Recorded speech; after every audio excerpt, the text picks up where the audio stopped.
सबसे पहले कल मैंने बताया था आप लोगों को प्लेन पोलराइज लाइट क्या होती है, जैसे लेजर लाइट जैसे होती है। तो जो प्लेन पोलराइज लाइट है ना, अगर वो किसी ऑप्टिकली एक्टिव सॉल्यूशन से पास करती है, अगर सॉल्यूशन ऑप्टिकली एक्टिव है, तो जो पीपीएल होती है वो रोटेट कर जाती है। अगर क्लॉकवाइज रोटेट करी तो हम उसको प्लस थीटा से डिनोट करते हैं और बोलते हैं कि सॉल्यूशन है डेक्स्ट्रो रोटेटरी, स्मॉल डी से रिप्रेजेंट करता है उसको, ठीक है। और अगर पीपीएल एंटी क्लॉकवाइज रोटेट करी, एंटी क्लॉकवाइज मतलब घड़ी के उल्टे तरफ, लेफ्ट साइड, मतलब ऐसे एंटी क्लॉकवाइज रोटेट करी, तो हम बोलते हैं सॉल्यूशन लीवो रोटेटरी है और माइनस साइन से डोनेट करेंगे। बट सॉल्यूशन दोनों केस में ऑप्टिकली एक्टिव होता है। और अगर पीपीएल एज इट इज रही, उसमें कोई भी रोटेशन नहीं हुई, तो हम बोलते हैं कि सॉल्यूशन ऑप्टिकली इनएक्टिव है। अच्छा, अब ऑप्टिकल एक्टिविटी की सॉल्यूशन को हर बार तो आप एग्जाम के अंदर आपसे पूछेंगे कि सॉल्यूशन ऑप्टिकली एक्टिव या इनएक्टिव, तो आप पूरा एक्सपेरिमेंट तो करोगे नहीं, तो उसकी कुछ कंडीशंस होती है। जो सबसे बड़ी कंडीशन है वो है डाइसिमेट्री। अगर डाइसिमेट्री प्रेजेंट है तो इसका मतलब सॉल्यूशन ऑप्टिकली एक्टिव है। डाइसिमेट्री को डिटरमिन करने के लिए प्लेन ऑफ सिमेट्री और सेंटर ऑफ सिमेट्री समझते हैं हम लोग। अब इसके साथ इसको तो पूरा डिटेल में नहीं जाएंगे हम, ठीक है, वो अगर एडवांस के लिए पढ़ा तब हम लोग जाएंगे plane of symmetry, centre of symmetry की डिटेल्स में। अभी मैं समझाती हूँ कायरल कि कायरलिटी क्या होती है, और कायरलिटी के बेसिस पे हम लोग किस तरह कह सकते हैं कि हमारा ऑप्टिकल एक्टिव है कि ऑप्टिकली इनएक्टिव है। कायरल का मतलब होता है कि जिस भी आपको, कायरल सेंटर की मैं बात करूं, कायरल सेंटर का मतलब होता है हम जिस भी एटम को कंसिडर कर रहे हैं वो sp3 हाइब्रिडाइज्ड हो, और sp3 हाइब्रिडाइज मतलब 4 बॉन्ड्स हो गए, 4 कोवैलेंट बॉन्ड्स वाले 4 हो गए, और वो जो है 4 डिफरेंट ग्रुप्स से कनेक्टेड हो, 4 डिफरेंट ग्रुप्स से कनेक्टेड हो। जैसे अगर मैंने यहाँ पर C लिखा, इसको मैं जान रही हूँ कि ये कायरल है कि नहीं, तो एक जगह मैंने H लगा दिया, इधर Cl, इधर CH3 और इधर इथाइल, तो ये कायरल है, ऐसा स्टार बना देते हैं कायरल पे। मतलब इसके 1 2 3 4 4 बॉन्ड्स हो गए, प्लस चारों ग्रुप्स डिफरेंट है, इधर हाइड्रोजन, क्लोरीन, मिथाइल, इथाइल, ठीक है। तो ये कायरल सेंटर है। अगर अगर सिर्फ एक ही कायरल सेंटर प्रेजेंट हो, सिर्फ एक ही कायरल सेंटर प्रेजेंट हो, तो हमेशा हमेशा हमेशा सॉल्यूशन हमारा ऑप्टिकली एक्टिव होगा। देखो कैसे, मैं ये समझाती हूँ, ये प्लीज कायरल सेंटर का डेफिनेशन नोट डाउन करो, और मैं 2-3 एग्जांपल्स दे रही हूँ और आप मुझे बताना कि वो कायरल सेंटर है कि नहीं, ठीक है जी मैम।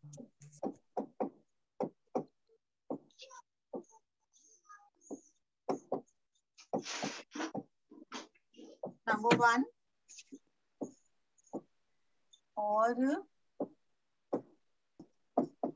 नंबर 4। चलो पहले वाला बताओ, पहला वाला कायरल सेंटर है कि नहीं, ये वाला, यस कि नो? यस ध्यान से देखो, यस कि नो, चारों ग्रुप्स बताओ। मैम नहीं, जान के मैंने देखा वैसे सोचा करो, मैम ने लिखा है तो कुछ सोचकर लिखा होगा। मैम 2 बराबर है, 2 सेम है मैम। 2 सेम है, कौन से? CH3 और मिथाइल, समझ गया? Yes ma'am. तो ये कायरल नहीं है, तो इसको हम बोलेंगे, ये यहाँ से ये स्टार हटा देती हूँ, और ये अपना हो गया बच्चों ए कायरल, ठीक है, ए कायरल। अच्छा, अब इसको हम बोलते हैं फिशर प्रोजेक्शन। अगर ऐसे प्लस जैसा बना रखा हो ना, तो जहां पर ये दोनों प्लस के डंडे मिल रहे होते हैं, ये बिंदु, इस पे समझ लो कि ये कार्बन है, ठीक है। इसको फिशर प्रोजेक्शन फॉर्मूला कहते हैं, फिशर प्रोजेक्शन फॉर्मूला, इस तरीके से रिप्रेजेंट करने को। देखो अभी इधर बताओ, एक हाइड्रोजन है, मिथाइल, इथाइल, प्रोपाइल, तो कायरल, ठीक है। तो ये अपना कायरल हो गया बच्चों, यस मैम। है ना। अच्छा, ये तो हमने अभी डिस्कस किया ही था, कायरल है। ये बताओ। Yes ma'am. मैम कायरल है। क्योंकि जो लोन पेयर है उसको भी आप डिफरेंट ग्रुप कंसिडर करोगे, ठीक है। एक लोन पेयर है, एक OH है, एक Cl है और एक H है, और इसकी हाइब्रिडाइजेशन sp3 है। sp3 के अंदर हमने हाइब्रिडाइजेशन का जो चैप्टर पढ़ा है, अभी केमिकल बॉन्डिंग में कर रहे हैं, उसपे हमने पढ़ा है। sp3 मतलब होता है या तो 4 सिग्मा या 3 सिग्मा प्लस एक lone pair, 2 sigma plus 2 lone pair, ठीक है। लोन पेयर को भी हम हाइब्रिडाइजेशन में काउंट करते हैं, पाई बॉन्ड को नहीं करते हाइब्रिडाइजेशन में काउंट। लोन पेयर को हाइब्रिडाइजेशन में काउंट करते हैं, तो फिर 1 2 3 4 sp3 हाइब्रिडाइज्ड। ओके, अभी देखो इसी के ऊपर एक और एग्जांपल समझो। नेक्स्ट पेज पे चल रही हूँ मैं। मैम नोट कर रहे हैं। सॉरी, ये ले बच्चे। Done ma'am. अगर मैंने बनाया S डबल बॉन्ड O और एक लोन पेयर लगा दिया H, यहाँ OH, ठीक है, ऐसे रैंडम बनाया, क्या ये कायरल होगा सल्फर? Yes ma'am. हाँ, क्यों? क्योंकि 1 2 3 4 4 बॉन्ड्स है, sp3 हो गया ये भी, sp3 हाइब्रिडाइज वाली कंडीशन सैटिस्फाइड, 4 डिफरेंट ग्रुप्स, तो ये भी कायरल हो गया, ठीक है। कायरल सिर्फ कार्बन के लिए नहीं यूज करता है, कायरल कार्बन भी हो सकता है, कायरल नाइट्रोजन भी हो सकता है, फास्फोरस भी हो सकता है, सल्फर भी हो सकता है, कोई भी हो सकता है। कंडीशन क्या है? sp3 हाइब्रिडाइज्ड होना चाहिए और 4 डिफरेंट ग्रुप्स कनेक्टेड होने चाहिए। ओके, ये हुआ कायरल का।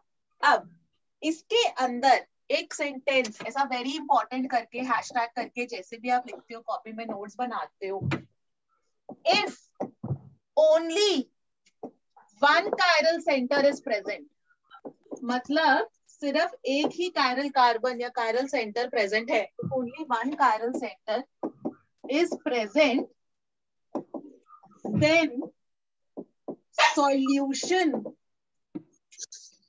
is optically active 100%। हमेशा सॉल्यूशन ऑप्टिकली एक्टिव होगा ही, ठीक है, ऑप्टिकली एक्टिव ही होगा पक्का से, अगर सिर्फ एक कायरल सेंटर प्रेजेंट है तो। अब इसके अंदर ना, जैसे मैंने ये बना दिया H OH Cl, chiral carbon है, चारों डिफरेंट ग्रुप है, sp3 हाइब्रिडाइज्ड है, this is always optically active, always.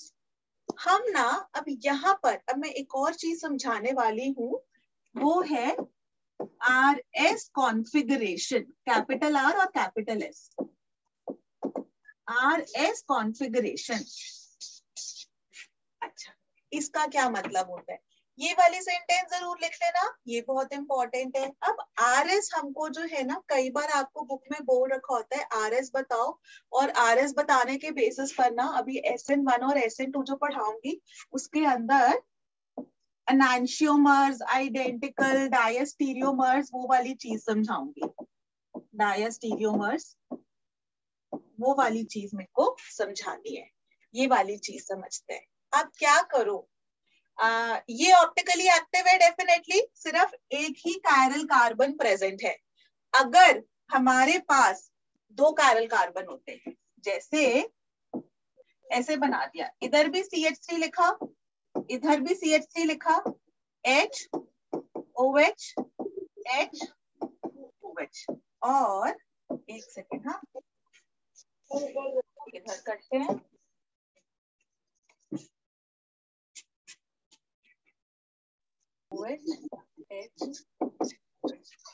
ठीक है, ऐसे करके है हमारे पास। बच्चों समझो, यहाँ पर ये वाला जिसपे मैंने स्टार बनाया है, क्या ये कायरल कार्बन है? जो देखो यहाँ पर 2 कार्बन है, एक ये और एक ये।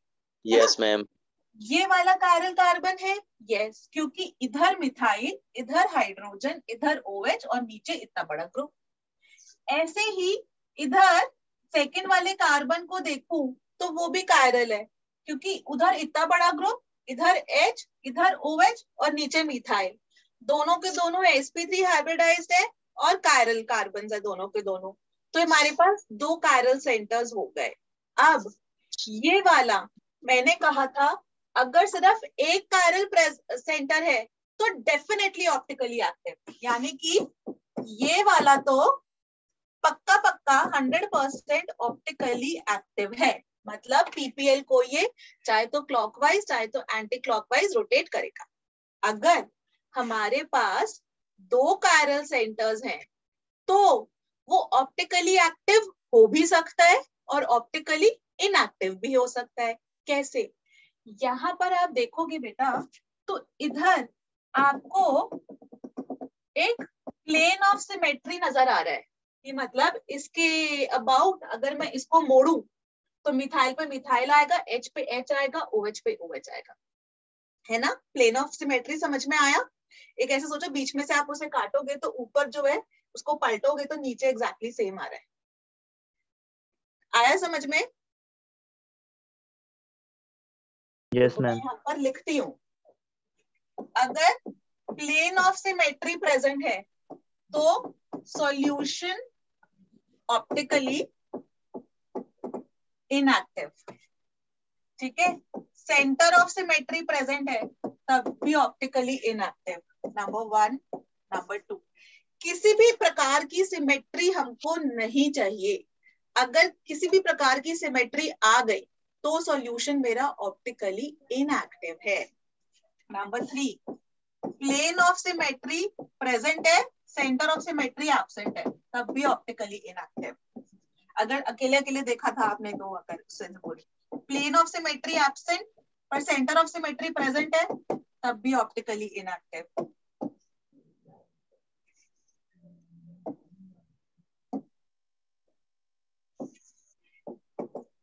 प्लेन ऑफ सिमेट्री भी एब्सेंट है, सेंटर ऑफ सिमेट्री भी एब्सेंट है, इन दोनों एब्सेंट है, तभी आप बोलोगे कि सॉल्यूशन ऑप्टिकली एक्टिव है। पॉस और पॉस दोनों नहीं होनी चाहिए, प्लेन ऑफ सिमेट्री भी नहीं होनी चाहिए, सेंटर ऑफ सिमेट्री भी नहीं होनी चाहिए, तो हम बोलते हैं कि सॉल्यूशन हमारा ऑप्टिकली एक्टिव है। ठीक है? Yes, किसी भी ma'am. प्रकार की हमको सिमेट्री नहीं चाहिए।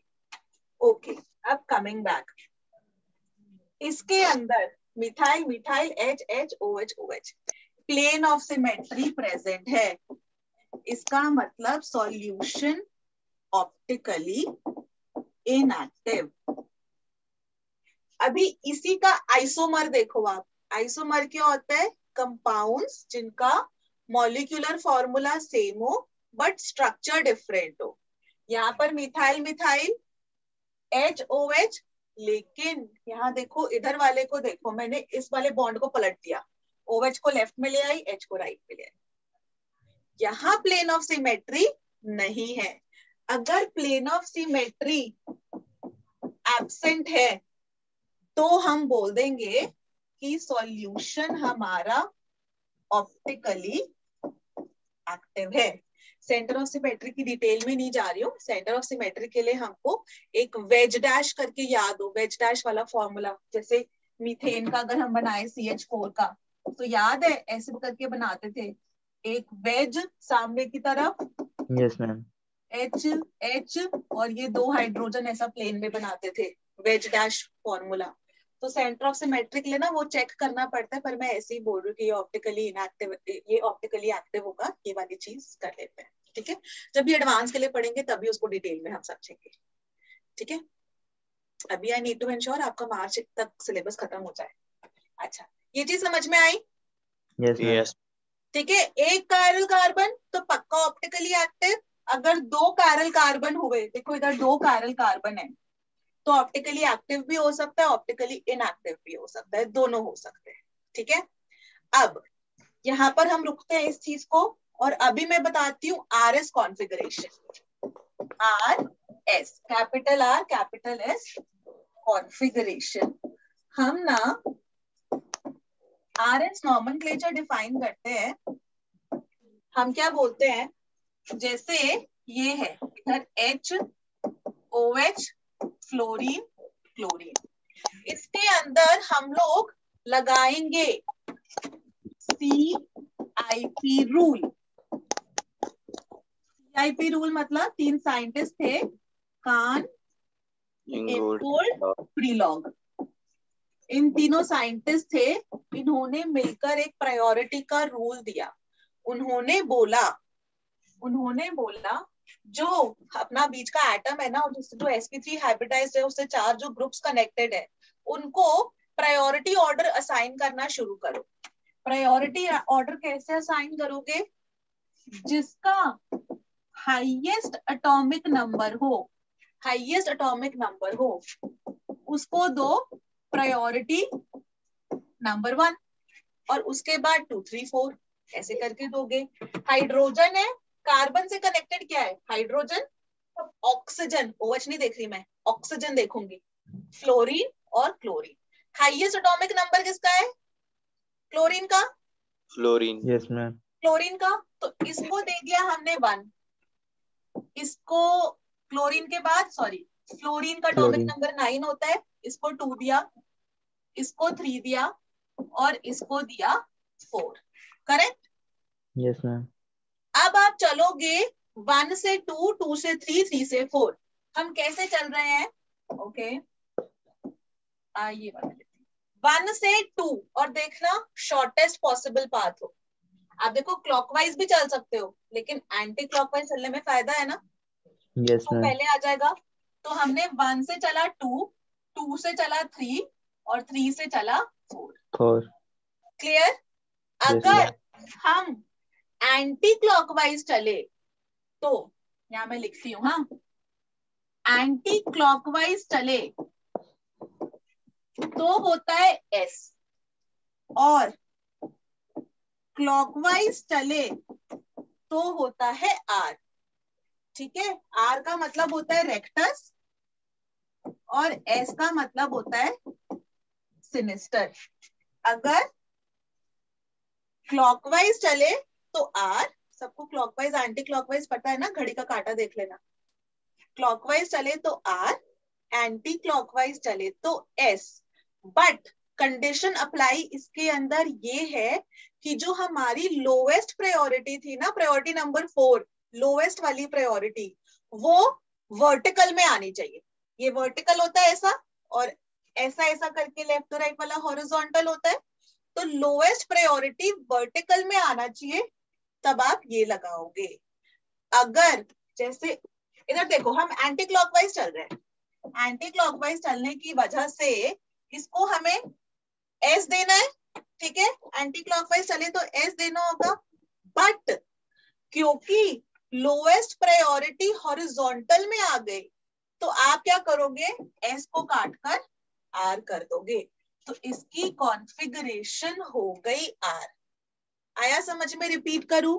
क्लॉकवाइज चले तो R, एंटी क्लॉकवाइज चले तो S, प्रोवाइडेड ओनली इफ जो लोएस्ट प्रायोरिटी नंबर 4 वो वर्टिकल में हो। अगर लोएस्ट प्रायोरिटी हॉरिजॉन्टल में आ गई तो जो कॉन्फ़िगरेशन आए ना उसको पलट दो। R का S कर देना, S का R कर देना। इधर S आया था तो S का हमने R कर दिया। टीचर एग्जांपल दो इस पे। हाँ बोलो बेटा। मैम वर्टिकल में होगा तो नहीं पलटेंगे फिर? नहीं, वर्टिकल में होगा तो नहीं पलटेंगे। 4-5 एग्जांपल्स दो ये आ रहे समझने के लिए। Yes ma'am. चलो, ये कान इल्गोल्ड प्रीलॉग जो रूल्स है ना, वो सब जगह अप्लाई होंगे। जब भी ज्योमेट्रिकल आइसोमर्स पढ़ते हैं ना, तो एक तो सिस ट्रांस होता है जिसमें same same group same side हो तो सिस, और same same group opposite side हो तो ट्रांस। लेकिन कई बार वो E और Z भी दे रखा होता है ना, तो EZ के अंदर कान इनगोल्ड प्रीलॉग वाले CIP रूल ही लगाते हैं। ठीक है? तो CIP रूल याद से रखना। ठीक है? जिसके अंदर आपको E और Z बताना होता है कॉन्फ़िगरेशन, तो वो वाला रूल वहां पर भी अप्लाई करेगा। जब भी ज्योमेट्रिकल आइसोमेरिज्म में क्लास 11th को पढ़ाऊंगी, तब उसके अंदर वो EZ भी समझाऊंगी। ओके, अभी देखो एग्जाम्पल नंबर 2। अभी तक H इधर ले लेते हैं। OH HCl H OH NH2 CH3 H ET नहीं इति नहीं लेती, ऐसा करती इधर दूसरा रूल समझा देती हूँ। CH2 CH3 CH double bond CH2 और C ट्रिपल बॉन्ड CH, है ना, और CHO COOH और CH2OH और H। ठीक है, आई थिंक इसे काफी सारे टॉप वो क्लियर हो सकते हैं। बहुत वैरायटी ऑफ क्वेश्चन निकाला है, एक ही सिंपल सा दे देती हूँ। Fluorine, bromine, chlorine, iodine, fluorine, chlorine, bromine, iodine, ये सबसे सिंपल है। नंबर 1 2, अच्छा 1 2 3 नहीं लिखती, ABCD लिख देती है ना, इसकी प्रायोरिटी में कंफ्यूजन ना हो।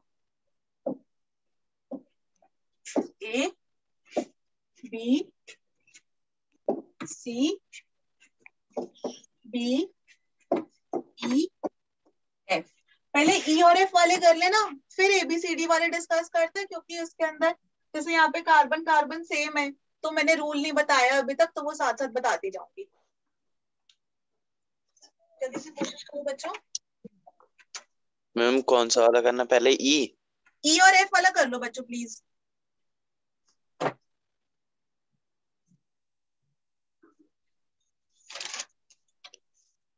मैम E वाला S। E वाला S, चलो पहले प्रायोरिटी असाइन करते हैं। 1 2 3 4, यहाँ चल रहे हैं क्लॉकवाइज। मैम 2 का ब्रोमीन मतलब आएगा ना? R, लेकिन क्योंकि लोएस्ट प्रायोरिटी हॉरिजॉन्टल में है, तो R की जगह ये वाला हो जाएगा S। चलो F वाला बता दो बच्चों प्लीज।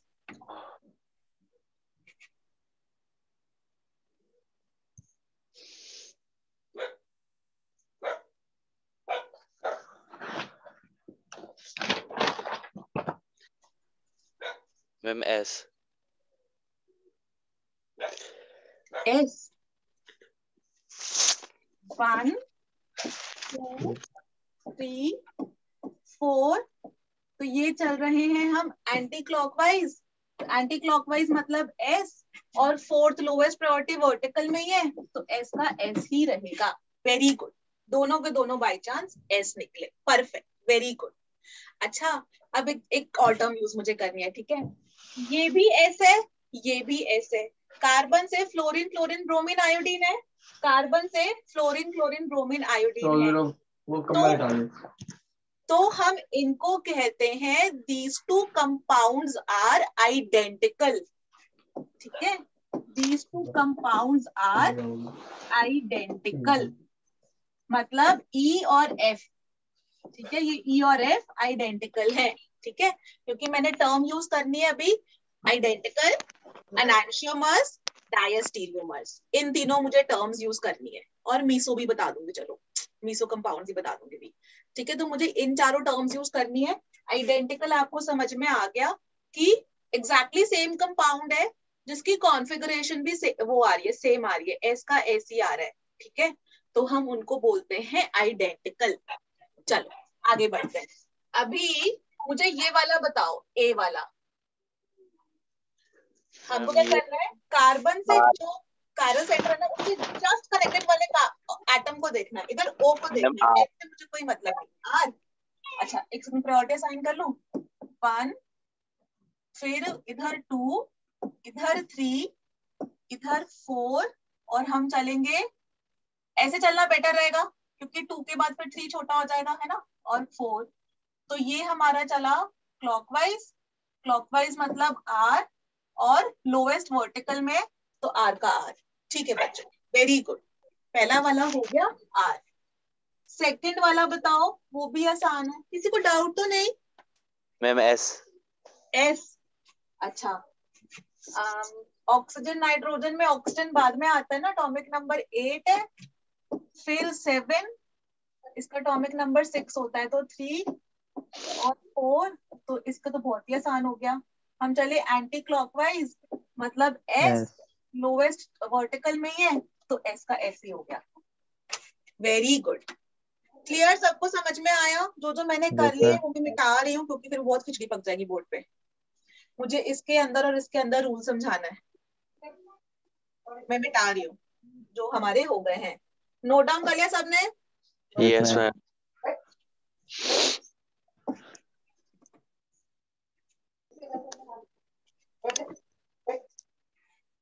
ओके, अब यहाँ पर समझते हैं।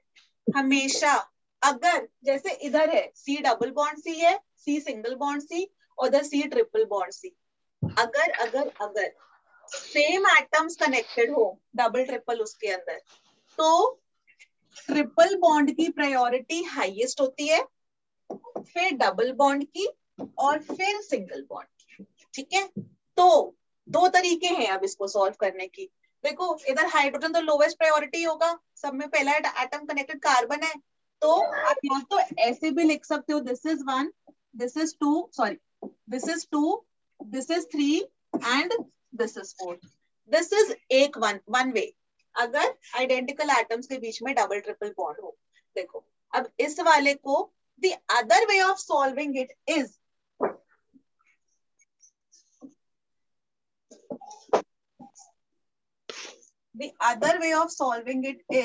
आप इसको क्या करो,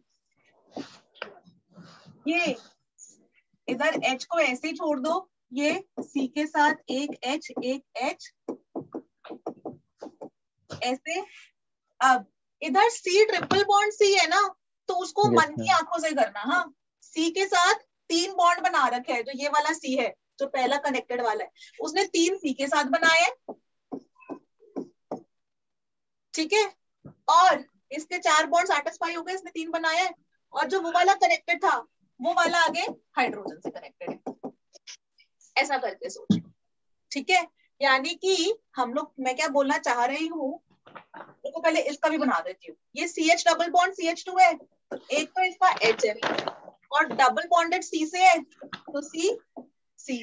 इस वाले के चारों सैटिस्फाई हो गए। अब जो ये आगे वाला था, ये आगे H से। ठीक है? अभी देखो हम क्या बोलते हैं, या तो ऐसे करके सॉल्व कर लो, एक तरीका। दूसरा तरीका इज कि आपका अगर फर्स्ट पॉइंट ऑफ अटैचमेंट ये सेम आ रहा है, कार्बन कार्बन कार्बन, तो ये आगे किससे कनेक्टेड है उसको देखो। ये आगे कार्बन 3 कार्बन से कनेक्टेड है, ये आगे 2 हाइड्रोजन और एक, यहाँ लिख देती, ये वाला आगे 3 कार्बन से कनेक्टेड है, ये वाला 2 हाइड्रोजन और एक कार्बन से कनेक्टेड है, ये वाला 1 हाइड्रोजन और 2 कार्बन से कनेक्टेड है। फिर देखो किनका एटॉमिक नंबर ज्यादा है, इधर 1 कार्बन है, इधर 3 कार्बन है, 2 कार्बन है। कार्बन का एटॉमिक नंबर ज्यादा होता है हाइड्रोजन के कंपैरिजन में, इधर 3 कार्बन है, तो इसकी प्रायोरिटी नंबर 1। फिर इस वाले की प्रायोरिटी नंबर 2, फिर इसकी प्रायोरिटी नंबर 3, और फिर ये।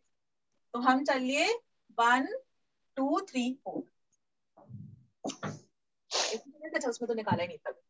तो 1 से 2, 2 से 3, 3 से 4, तो हम चले कैसा, एंटी क्लॉकवाइज मतलब S, और S को काट के कर दो आप R, क्योंकि वो हॉरिजॉन्टल है।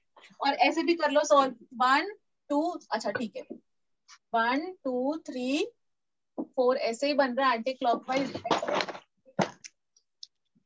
आया समझ में? Yes ma'am. अभी एक बार ये वाला खुद से कोशिश करके देखोगे फिर? मैम दिख नहीं रहा। अच्छा मैं ये वाला नोट डाउन कर लो, फिर मैं उसको नीचे करती हूँ। कर दिया मैम। कर लिया?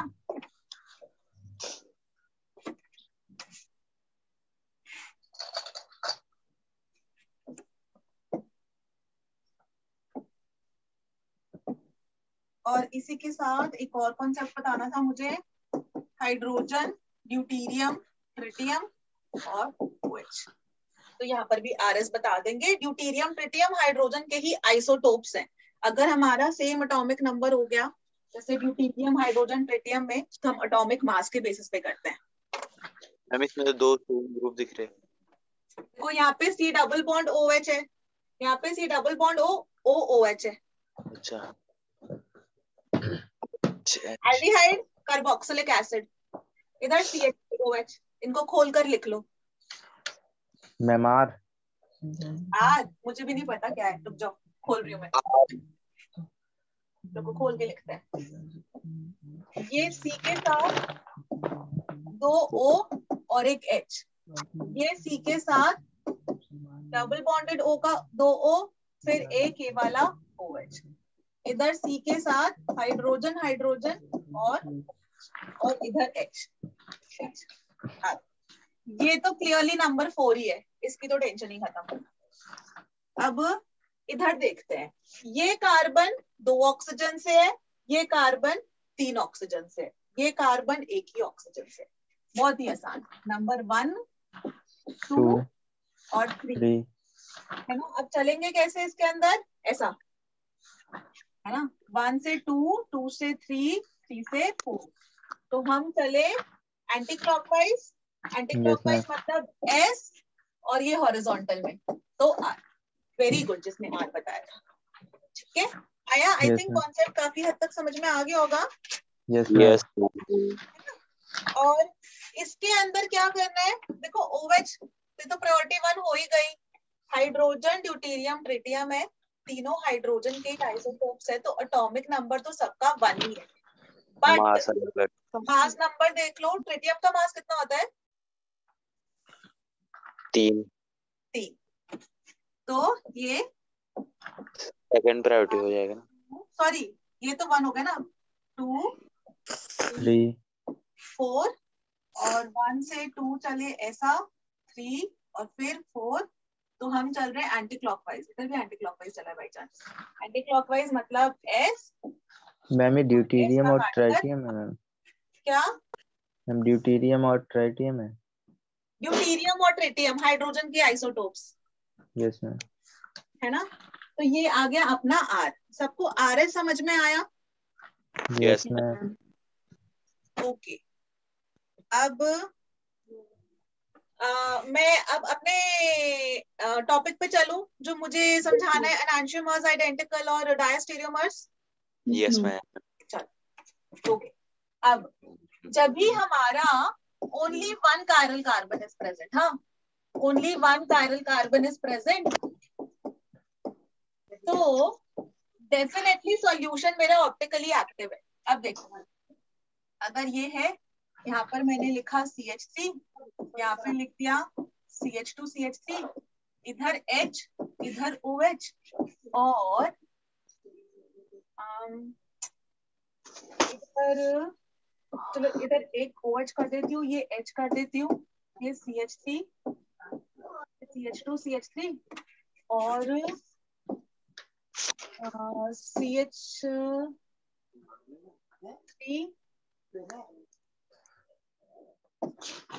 चलो ऐसा करो इन दोनों को, चलो कोई बात नहीं, कर दे H CH2 CH3 OH, और एक और बनाना है। तब तक तुम लोग ना इसकी कॉन्फ़िगरेशंस निकाल कर बताओ मुझे,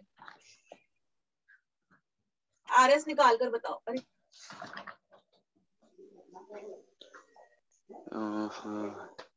ठीक है, और इसको नाम दे देते हैं A B C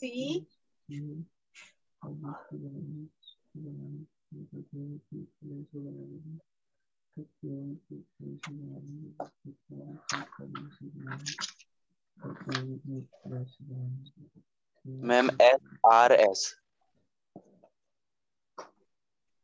अच्छा, इसके अंदर चलो करते सॉल्व। ओके, जब भी एक ही chiral कार्बन प्रेजेंट है, तो relation between the compounds is either they are identical या फिर दे आर एनांशियोमर्स। एनांशियोमर्स का मतलब होता है non super imposable mirror image. चलो इसका मीनिंग समझते हैं। अब देखो, पहले वाले के अंदर आपने किया 1, फिर 2, फिर 3, फिर 4, तो हम चले ऐसे एंटी क्लॉकवाइज। एंटी क्लॉकवाइज मतलब हो गया S, और ये हॉरिजॉन्टल में तो ये हाँ। वाला आया आर। अच्छा इधर चलते हैं, ये वाला एस आएगा 1 2 3 4 और ये ऐसे चले, ये चले तो एंटी मैम पहले क्लॉकवाइज वाले में एच होगा ना, एस। हाइड्रोजन हॉरिजॉन्टल पे। मैंने क्या हॉरिजॉन्टल पे मैं कहाँ गया 1 2 मैम 3, एस होगा ना। तो हम लोग चले क्लॉकवाइज आर और आर का एस। ठीक है, यस मैम। 1 2 3 और ये 4 है, तो हम लोग चले एंटी क्लॉकवाइज एस और आर एस का हो जाएगा आर। आर। अच्छा और इधर वाले में क्या हो रहा है 1 2 3 4, तो इधर हम चले ऐसे करके, तो हम चल रहे हैं एंटी क्लॉकवाइज एस, तो ये एस। अच्छा ठीक है, ओके। अभी देखो जो ये वाला है ना ए और बी वाला, ये सबको आर एस समझ में आया? Yes yes ma'am. कोई जना है जिसको डाउट है कि आर एस नहीं समझ में आया? No ma'am. नहीं, ठीक है। तो मैं ना वो जो आर एस वाली चीज लिखी थी ना, वो वाली चीज मिटाना चाह रही हूँ, थोड़ी सी क्लैरिटी मिले जिससे कि।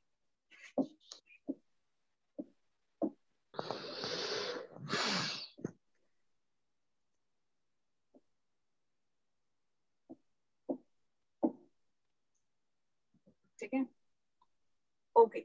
अब देखो अगर आप ए और बी को बच्चों ऑब्जर्व करना, एस का आर हो रहा है, ठीक है। एक तो वैसे ही पता चल रहा है कि एनांशियोमर्स है, कि एनांशियोमर्स का मतलब होता है अगर आर का अगर एस हो जाए या एस का अगर आर हो जाए तो एनांशियोमर्स होता है। ये शॉर्टकट तरीका है जानने का, बट देखकर समझने का क्या है, ये वाले को देखो, इसको और इसको, ये आपस में non super imposable mirror image है।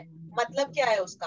मिरर इमेज है मिथाइल, जैसे मैं सामने शीशे के सामने खड़ी होती हूँ तो मेरा सर ऊपर ही दिखेगा, पैर नीचे ही दिखेंगे, लेकिन लेफ्ट और राइट पलट जाता है ना शीशे में, लेफ्ट वाला राइट में दिखता है, राइट वाला लेफ्ट में दिखता है, ऐसे वाली चीज। इधर देखो मिथाइल मिथाइल ऊपर, इथाइल इथाइल नीचे, बट ये एच ओ एच शीशे में लेफ्ट राइट पलट जाता है, कि ये इधर एच लेफ्ट में है, वो इधर राइट में चला गया, ओएच जो राइट में था वो लेफ्ट में आ गया। क्या ये और ये ए और बी एक दूसरे की मिरर इमेज है? क्योंकि सर ऊपर पैर नीचे लेफ्ट राइट पलट गया। ये नॉन सुपर इम्पोजेबल भी है। नॉन सुपर इम्पोजेबल का मतलब होता है मैंने इसको ऐसे उठाया, मिरर इमेज तो समझ में आ गया आपको, एक दूसरे की मिरर कॉपी है वो, है ना, मिरर इमेज है, लेफ्ट राइट पलटा है। अगर मैं इसको ऐसे उठाऊं दोनों हाथों से ऐसा करके ना, मैंने ऐसे करके उठाया, इसको ऐसा उठाकर इसके ऊपर रख दूं तो वो सुपर इम्पोज नहीं कर पाएगी। सुपर इम्पोज मतलब उसके ऊपर एग्जैक्ट टू एग्जैक्ट छप जाए, क्योंकि मिथाइल और इथाइल तो एक दूसरे के ऊपर छप जाएगा, लेकिन हाइड्रोजन के ऊपर, हाइड्रोजन आएगा ओएच के ऊपर, ओएच आएगा एच के ऊपर, तो ये नॉन सुपर इम्पोजेबल है। मतलब एक दूसरे के ऊपर मैं एज इट इज उठाकर नहीं रख सकती हूँ, करेक्ट? जैसा यस तो उसको हम बोलते हैं एनांशियोमर्स। मिरर इमेज तो बन रहा है ना मैम?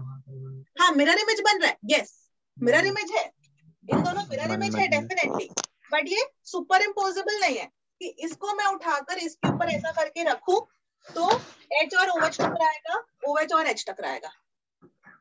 अगर इसका एज इट इज आता कि मतलब, रुको मैं ऐसे बना देती हूँ, नहीं यहाँ नहीं, इसको थोड़ा ऊपर कर रही हूँ, ओए सॉरी डिलीट हो गया, रुको। क्या क्या था उधर, दोबारा से बना रही हूँ। CH3 CH2 CH3 H OH CH3 CH2 CH3 H OH CH3 CH2 CH3 और इसको मैं वही लिखती हूँ OH और H। ये C है, ये B है और ये E। A और B आर एनांशियोमर्स, मतलब इसे मैंने बीच में शीशा रखा, ये इसकी मिरर इमेज है, हाँ है ना, आर, ये वाला आर है, यस एस, ठीक है। अच्छा तो इन दोनों मिरर इमेज है, कैसे? सर ऊपर, मिथाइल मिथाइल ऊपर, इथाइल इथाइल नीचे, लेकिन OH और H पलट गया। ये नॉन सुपर इम्पोजेबल है कि इसको ऐसा उठाकर मैं इसके ऊपर रखूं तो H और OH टकराएगा इधर, और इधर OH और H टकराएगा, तो इसका मतलब ये नॉन सुपर इम्पोजेबल है। तो हम कह देते हैं कि A and B are enantiomers, ठीक है? A, B are enantiomers। ये वाली A और C as it is same आ रही है ना? तो इनको हम बोलते हैं A और C आर आइडेंटिकल। अब ये वाली चीज यहाँ से इतनी अच्छी क्लियर नहीं हो रही है बच्चों, इधर वाले से देखना। ओह, उधर मैं अंडू ही कर देती, सॉरी, ठीक है। अच्छा, ये वाले क्या है देखो बच्चों, अभी इसके अंदर देख के तो आप जज नहीं कर सकते, लेकिन आप ये तो बोलोगे ना कि मैम बीच में कारल कार्बन मिथाइल इथाइल HOH, कारल कार्बन मिथाइल इथाइल HOH। मुझे इसको कंपेयर करना है, इस वाले सी को कंपेयर करना है B और A से। तो इसकी कॉन्फ़िगरेशन S आ रही है और इधर A की भी कॉन्फ़िगरेशन S आ रही है, ठीक है? एग्जैक्टली सेम है इसका मतलब। तो हम बोलेंगे आइडेंटिकल है, A और C are identical. A and C are identical. AB enantiomers है, ऐसे ही BC भी एनांशियोमर्स है। एनांशियोमर्स में लिख देती हूँ, यहाँ पर लिख देती हूँ। A, B एनांशियोमरिक पेयर है। एनांशियोमर्स है आइडेंटिकल मतलब होता है कि दो कंपाउंड्स का आपस में रिलेशन। A और B एनांशियोमर्स है, ऐसे ही B और C भी एनांशियोमर्स है। डायरेक्टली आपको देख के कैसे पता चलेगा? कहीं पर डायरेक्टली पता चल रहा है कि ये मिरर इमेज है, नॉन सुपर इम्पोजेबल है। यहाँ पर नहीं पता चल पा रहा है, तो क्या करोगे आप? सिंपली कुछ नहीं, RS निकाल लो। अगर R का R आया, यहाँ लिख देती, आइडेंटिकल मतलब एक R दूसरा भी R, एक S दूसरा भी S, तो आइडेंटिकल। एनांशियोमर्स मतलब एक R तो दूसरा S, एक S तो दूसरा R। आया समझ में एनांशियोमर्स और आइडेंटिकल का मतलब? Yes ma'am. एक क्वेश्चन दो। Yes ma'am. चलो क्वेश्चन करते हैं, ठीक है? थोड़ा सा अगर जल्दी जल्दी करोगे तो मैं सोच रही हूँ 2 कारल कार्बन वाला डायस्टीरियोमर भी समझा दूं, ठीक है? फिर SN1 SN2 भी मैं चाह रही हूँ कि हमारी इस वीक में आज क्लास, आज ट्यूसडे है ना, आज क्लास है और उसके बाद संडे को क्लास होगी। मैं चाह रही हूँ कि मेरा आज SN1 SN2 खत्म हो जाए, नेक्स्ट क्लास में एलिमिनेशन रिएक्शंस करवा दूं, तो प्रोबेबली अगली क्लास तक, मंडे तक हमारा जो है ये वाला चैप्टर फिनिश हो जाए, ठीक है? तो इसलिए थोड़ा सा जल्दी जल्दी करते हैं, लेकिन अगर आप लोग को स्पीड तेज लगे कि नहीं मैम ये तो बहुत जल्दी हो रहा है, तो फिर तो भी बता देना, तो फिर मैं थोड़ा सा स्पीड रिड्यूस कर लूंगी, ठीक है? मतलब मुझे ऐसे करके सिलेबस खत्म नहीं करना है कि आप लोग को समझ में ही ना आए, है ना? चलो अब 6 जल्दी से बता दो बच्चों। CHO OH CH2OH H, this is my A, और HO CH2OH OH और H, this is my B, और CHO CH2OH H और OH, this is C, और फिर H CH2 CH2OH और OH। जल्दी से बताओ ABCD का आपस में रिलेशन आपको मुझे बताना है कि एनांशियोमर वाला पेयर कौन सा है? Ma'am AB। सारे तो करो आइडेंटिकल। AB तो डायरेक्टली नजर आ रहे हैं, मुझे पता है, ठीक है? चलो जल्दी से RS निकाल के करना, जिससे कि डेफिनेटली करेक्ट आंसर आएगा उससे, ठीक है? पहले मैं प्रायोरिटी में बता देती हूँ। इधर एल्डिहाइड है, इसको 1 मिलेगा, इसको 2, नहीं सॉरी, इसको 1 मिलेगा, सॉरी सॉरी सॉरी, OH को 1 मिलेगा। मैम C और D दोनों SS हैं। 1 2 3 4, 1 से 2 से 3 ऐसा चले हम, तो ये हो गई एंटी क्लॉकवाइज एस, एस मतलब आर, आर है ना, आर ही आया पहला वाला। दूसरा और एस, ये वाला कितना आया, एस आएगा, ये तो डायरेक्टली दिख ही रहा है एस। एस और इधर 1 2 3 4 ये आर है, 1 2 3 4, ये भी क्लॉकवाइज चल रहा है, ये भी आर है। तो जल्दी से बच्चों ट्राई करो, आर एस निकालो। डी आइडेंटिकल, ए बी इनैंशियोमर्स और बी सी और ए बी बी सी और बी डी। एनांशियोमर्स कौन से है, ये आर है, ये एस है, ये आर है, ये आर है, ठीक है। तो अगर हम बोले, और ये सारे कायरल है, सारे ऑप्टिकली एक्टिव है ना, ऑप्टिकली एक्टिव है, और दे आर फॉर्मिंग एनांशियोमर्स। कौन कौन से, A B B C D और कौन सा है, बी सी ये आर ये एस, अच्छा इन दोनों आर ये बने तो बीसी और BD, BC B D BC और बी डी, ठीक है, पेयर बोलते हैं एनांशियोमर्स का, है ना, एनांशियोमरिक पेयर। अच्छा, और आइडेंटिकल कौन से हो गए, A C A D A D AD C D. C D. हाँ ठीक है, आया समझ में। यस अच्छा, ये जो डेक्स्ट्रो लिबोरोटेटरी हमने कल की क्लास में समझा था, और यहाँ पर जो हम आर और एस कर रहे हैं क्लॉकवाइज एंटी क्लॉकवाइज, वो small d small l dextro laevorotatory का इस आर एस से कोई लेना देना नहीं है, ठीक है, वो एकदम अलग है, वो एक्सपेरिमेंटल है। ये आर एस हमने अपनी इच्छा अनुसार बनाए थ्योरेटिकल के लिए, आर और एस, उसको और इसको आप लोग कंफ्यूज नहीं करेंगे। एक और होता है जो स्मॉल डी स्मॉल एल के साथ, एक और होता है कैपिटल डी कैपिटल एल वाला कॉन्फ़िगरेशन, वो बायोमोलिक्यूल्स का जो चैप्टर है 12th का, उसमें समझाओ, ठीक है। बट ये आरएस और कल का डेक्स्ट्रोलिवो से कोई लेना देना नहीं है। अब एक बात समझो, हमने क्या बोला कि जो आर वाला है ना, अभी ये चीज क्लियर, मैंने अगले पेज पे आ जाऊं। Yes ma'am. ओके, अब मेरा ना एक ऑर्गेनिक सॉल्यूशन है, और जिसके अंदर यही वाला कंपाउंड मान लेते हैं, इसका नेमिंग कर देते हैं, ठीक है। इसका चलो ऐसा नेमिंग नहीं करी अभी मैं पूरा, फिर वो नॉर्मल फीचर में डिटेल बताना पड़ेगा। अगर कोई सॉल्यूशन है मेरे पास, एक ही कंपाउंड का 50% आर बना है और 50% एस भी प्रेजेंट है, तो हुआ क्या, आर की वजह से पीपीएल अगर क्लॉकवाइज रोटेट करी, ऐसी रैंडमली क्लॉकवाइज बोल रही हूँ, आर का क्लॉकवाइज रोटेशन पीपीएल के एंटी क्लॉकवाइज से कोई लेना देना नहीं है। मतलब ऐसा करके मान लो कि आर की वजह से अगर डेक्स्ट्रो जा रहा है, जितना आर की वजह से पीपीएल क्लॉकवाइज रोटेट करेगी, उतना ही एस की वजह से पीपीएल एंटी क्लॉकवाइज रोटेट करेगी। तो एक्चुअली में तो सॉल्यूशन ऑप्टिकली एक्टिव था क्योंकि कायरल कार्बन्स है, लेकिन हमारी जो पीपीएल है ना, वो रोटेट करी ही नहीं।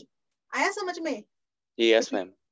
मतलब आर की वजह से मान लो अगर +30 डिग्री रोटेशन हुई पीपीएल की, तो वो +30 मतलब क्लॉकवाइज 30 डिग्री रोटेट कर गई, और उतना ही एस प्रेजेंट है, एस उसका एग्जैक्ट मिरर इमेज है, तो उसने -30 डिग्री रोटेट कर दिया।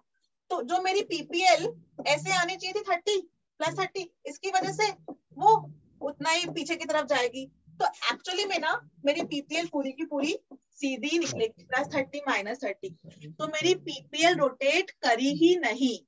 ऐसे सॉल्यूशन को हम बोलते हैं, जिसमें इक्वल परसेंटेज ऑफ आर और एस है, हम बोलते हैं रेसमिक मिक्सचर। हम बोलते हैं रेसमिक मिक्सचर, जिसके अंदर अगर सपोज कोई सॉल्यूशन होता है मेरा जिसके अंदर एक ही ऑर्गेनिक कंपाउंड का 80% आर प्रेजेंट है, 20% एस प्रेजेंट है, तो पक्का मेरा जो पीपीएल है वो रोटेट कर जाती। इतना रोटेट करती नहीं पता मुझे, लेकिन थोड़ा बहुत रोटेट कर जाती है कि नहीं, क्योंकि वो 80% आर था, 20% S, तो 20S जो है ना 20R से न्यूट्रलाइज हो जाएगा, 60% R एक्स्ट्रा है, उसकी वजह से मेरी PPL रोटेट कर जाएगी। लेकिन इधर के केस में अगर इक्वल इक्वल R और S प्रेजेंट है तो ना क्लॉकवाइज रोटेट करेगी ना एंटी क्लॉकवाइज रोटेट करेगी। करेक्ट? आया समझ में बच्चों? Yes.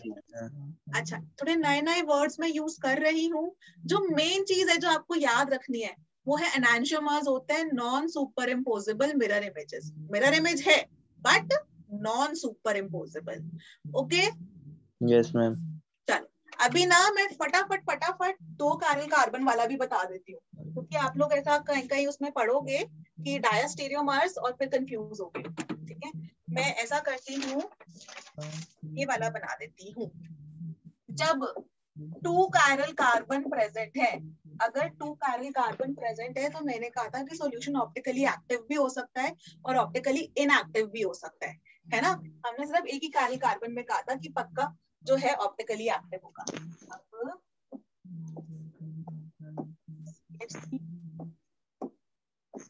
CH2 CH3 HOH HOH, ये है मेरा A, CH3 OH OH H H CH3 T, एक H OH और इसका देखो OH, इधर OH करते हैं और CH3 T, मैंने ऊपर वाले को नहीं छेड़ा था ना, इसका ऐसे OH H इसको कर दिया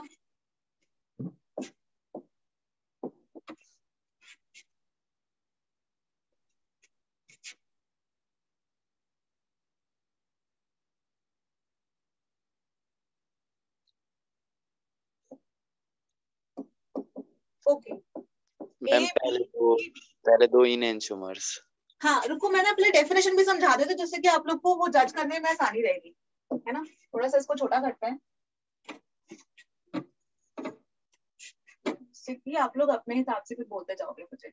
अरे यार ठीक है, और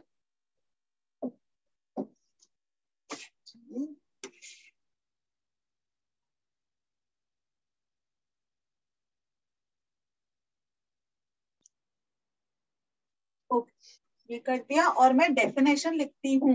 ठीक है, डेफिनेशन एक तो होता है आइडेंटिकल, ये तो आपको पता ही है।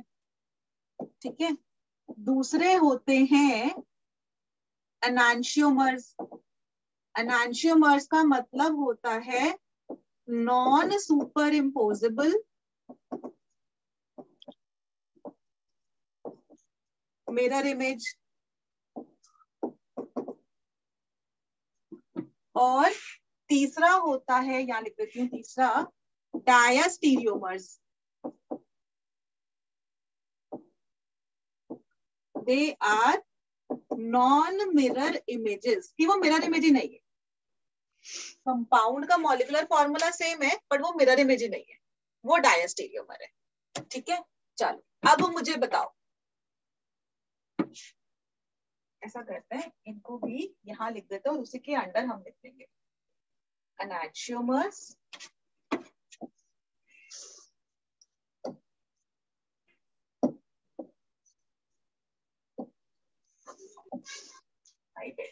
ये सही है। ओके, अभी देखो ए और बी, मिथाइल मिथाइल ऊपर, इथाइल इथाइल नीचे, एच एच लेफ्ट में था, ओएच ओएच राइट में था। हमने अगर बीच में शीशा लगा दे, मेरा लगाया तो लेफ्ट का राइट पलट गया, ओएच ओएच लेफ्ट में हो गया, एच एच राइट में हो गया, तो ए और बी एनांशियोमर्स दिख रहे हैं? Yes ma'am. ऐसे ही सी और डी देखो बच्चों, इनएंशियोमर्स। एनांशियोमर्स है, वेरी गुड। यहाँ पर भी अगर सी और डी के बीच में शीशा लगाए हम तो सी और डी भी एनांशियोमर्स दिख रहे हैं, क्योंकि मिथाइल मिथाइल ऊपर, इथाइल इथाइल नीचे, एच ओ एच ऊपर वाले में एच राइट में हो गया, ओ एच लेफ्ट में हो गया, इधर वाले में ओ एच राइट में और एच लेफ्ट में, सी और डी भी एनांशियोमर्स हो गए।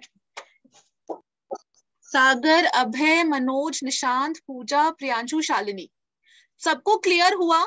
कोई डाउट तो नहीं बच्चों? No ma'am. है ना? नो। गुड। अच्छा, अब एक बात बताओ, अगर आप कंपेयर करो ए और सी को, क्या वो मिरर इमेज है? देखो नो ध्यान, मैम।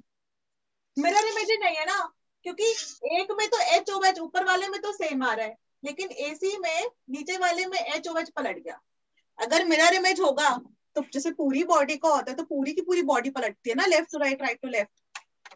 तो ए और सी तो मिरर इमेज नहीं है, तो एसी है ना, आर डायस्टेरियोमर्स।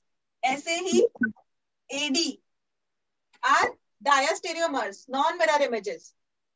ऐसे ही बीसी और बीडी भी बोल सकते हैं। बताओ, कोई डाउट है? No ma'am. A C, A D, B C और बी डी, है ना? डायस्टेरियोमर सबको समझ में आया? कोई जना जिसको डाउट हो डायस्टेरियोमर ना समझ में आया हो? मैम आया। आया? ठीक है। अब एक काम करो फटाफट से, 2 कार्बन कार्बन है ना, ये और ये, इनको आर एस असाइन करो सब में, ए बी सी डी चारों में। S R. मैम पहले वाले में एस आर, फिर आर एस, फिर एस एस, फिर आर आर। थोड़ा धीरे बोल प्लीज। दूसरे वाले में आर एस, है? एस हाँ ठीक है, और इस वाले में एस एस, आर आर। अच्छा ठीक है, ओके।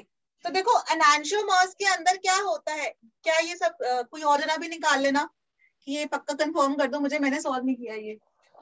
पहले वाले के देख लेती हूँ, उससे पता चल जाएगा। ओ को पहली प्रायोरिटी मिली, फिर नीचे वाले ग्रुप को सेकंड, मिथाइल को थर्ड, तो 1 2 3 चला क्लॉकवाइज, मतलब आर, और वो उधर एस। और इधर वाले में नीचे वाले के अंदर देख लेते हैं, ओ को पहली, फिर ऊपर वाले ग्रुप को सेकंड प्रायोरिटी। मैम ठीक है। ठीक है। Yes ma'am. अच्छा, तो देखो फिर अगर हम लोग बात करते हैं, हाँ अगर, अच्छा अब ना मैं अगर सपोज ऐसे करके दे देती बच्चों, इधर CH3, इधर CH2 CH3, है ना, या इधर नहीं, इधर CH2 CH3, इधर HOH, इधर H, इधर OH, तो बड़ा कंफ्यूजन हो जाता। या तो मैंने कितना अच्छा दिया था बना के ऊपर कि RS आपको एनांशियोमर्स और डायस्टेरियोमर निकालना कितना आसान है ना।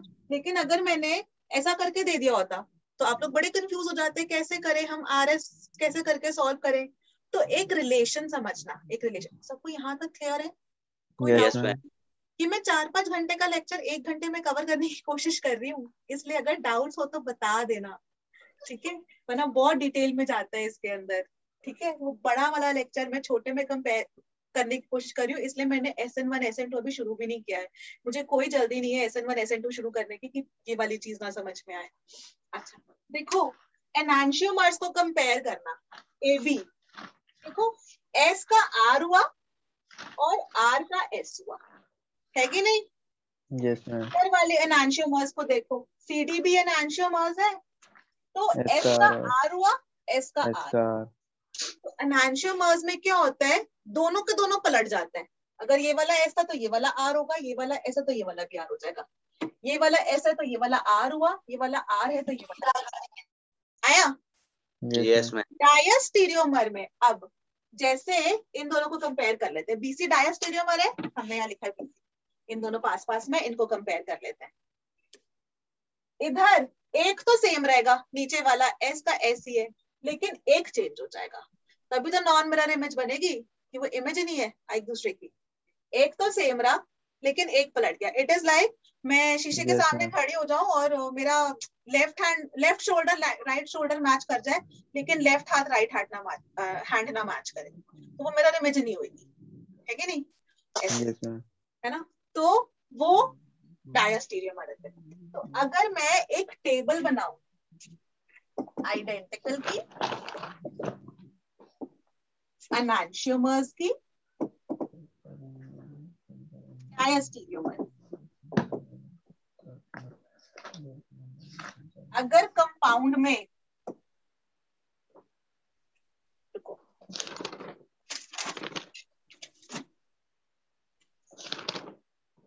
Compound 1, compound 2, compound 1, compound 2, compound 1, compound 2, अगर पहला R और दूसरा भी R है, जैसे ऐसे करके बनाया था ना, CH3 ETH OH OH H, मतलब ये वाला भी R और ये वाला भी R, ऐसे ही रैंडम लिख रही हूँ कि दोनों के दोनों R है, और कंपाउंड 2 के अंदर भी दोनों के दोनों R आ गए, इसका मतलब हो गए वो आइडेंटिकल। क्लियर? Yes ma'am. अगर एनांशियोमर्स की बात करें, एक R और दूसरा भी R ही मान लेते हैं, RR वाला रूल कर देते हैं, तो दोनों के दोनों SS हो जाने चाहिए। Yes ma'am. है ना? और इधर वाले में RR के लिए ही मानते हैं, ठीक है। S1 एक तो सेम रहेगा, एक पलट जाएगा, या तो ये हो सकता है या फिर ये भी हो सकता है, इन दोनों पॉसिबिलिटी है। Okay, yes ma'am. रिपीट करूं कोई जना जिसको डाउट है? No ma'am. No ma'am. ऐसे ही दूसरे के लिए लिखती हूँ, अभी आप लोग मुझे बताना, ठीक है। चलो नेक्स्ट वाला मुझे सागर तुम बताओ बेटा, अगर RS है तो इधर वाले में कंपाउंड 2 क्या होगा अगर आइडेंटिकल बनना है तो? RS। अगर बच्चे इधर RS है, एनांशियोमर्स में क्या होगा? SR। और थोड़ा सा इधर ऊपर कर देते हैं,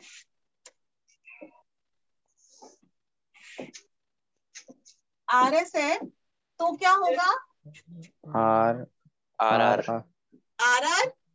ये तो एक सेट बन गया, और दूसरा सेट हो सकता है SS, कि एक चेंज होगा एक सेम रहेगा। आया समझ में? इन दोनों पॉसिबल है। Correct? Anybody who has a doubt? No ma'am. Clear सबको? तो आप लोग कंपाउंड देखकर भी जज कर सकते हो कि एनांशियोमर्स है कि डायस्टेरियोमर्स है कि आइडेंटिकल है। एनांशियोमर्स की डेफिनेशन याद रखोगे, non super imposable mirror image. Diastereomer non mirror image, identical मतलब डिट्टो सेम। एक और सेट लिख देती हूँ और थोड़ी सी क्लैरिटी मिल जाए। आइडेंटिकल, एनांशियोमर्स और डायस्टीरियोमर्स।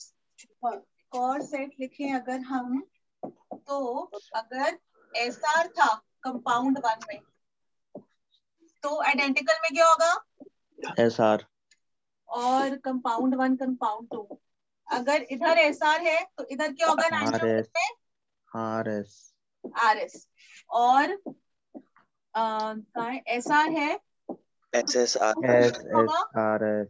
SS या फिर RR। वेरी गुड, ठीक है। तो आप लोग देखकर भी बता सकते हो कि वो एनांशियोमर्स है कि आइडेंटिकल है कि क्या है, डायस्टेरियोमर्स है। Done? Yes ma'am. No doubts? No ma'am. अब enantiomers, diastereomers are always optically active.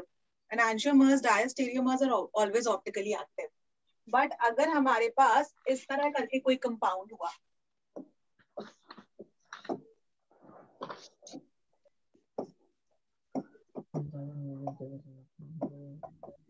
तो प्लेन ऑफ सिमेट्री प्रेजेंट है ड्यू टू इंटरनल कॉम्पनसेशन।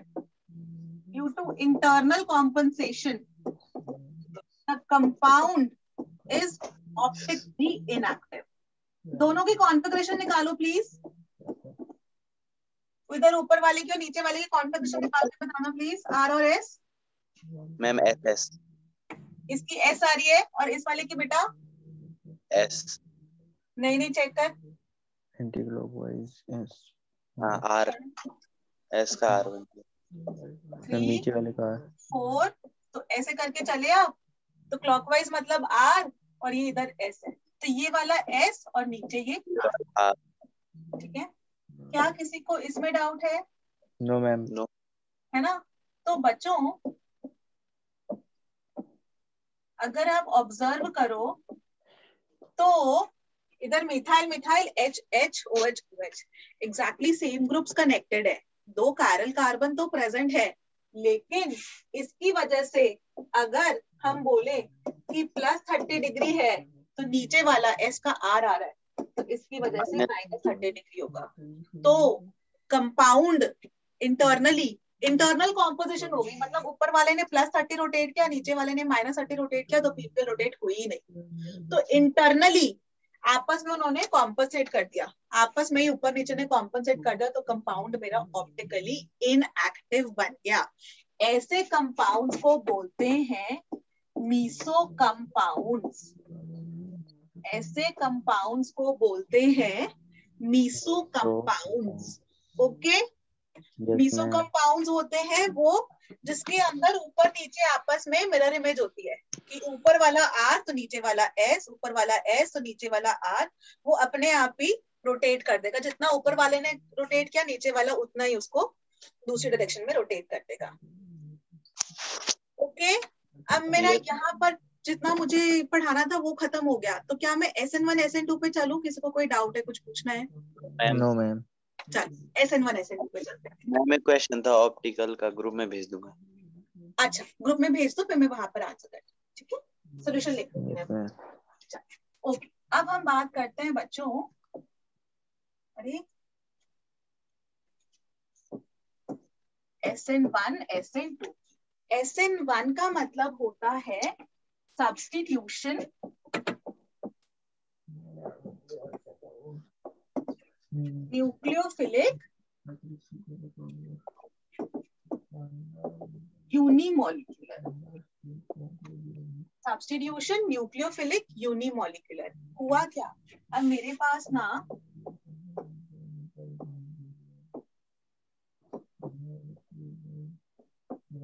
ये है 3 डिग्री वाला एल्काइल हैलाइड है, इसको मैंने वाटर के, सब लोग इधर सीबीएसई बोर्ड के ही है क्या? एनसीईआरटी है स्कूल के अंदर जो रेफर करते हैं? Yes ma'am.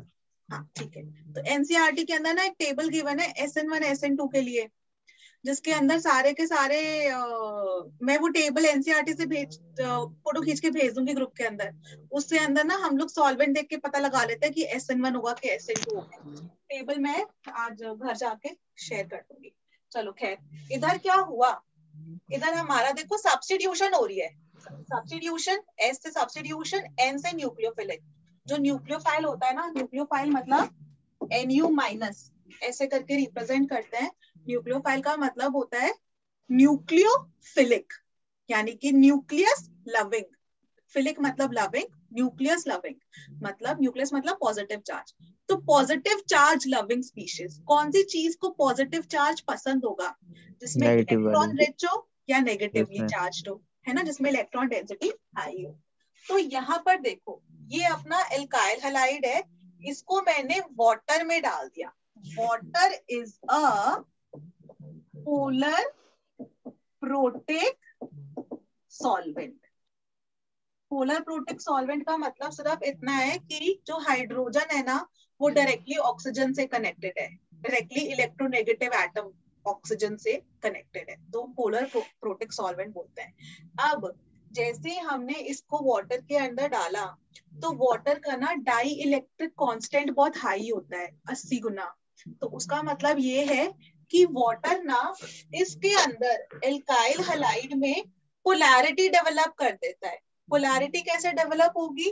क्लोरीन पे नेगेटिव चार्ज आएगा, कार्बन पे पॉजिटिव चार्ज आएगा, और कार्बन ना बहुत खुशी खुशी क्लोरीन को बोलेगी तो मेरा इलेक्ट्रॉन लेके चली जा, क्योंकि कार्बन जो हमारा कार्बोकटायन बनेगा वो 3 डिग्री वाला कार्बोकटायन बन रहा है, स्टेबल, वेरी स्टेबल हो स्टेबल, जाएगा। है ना।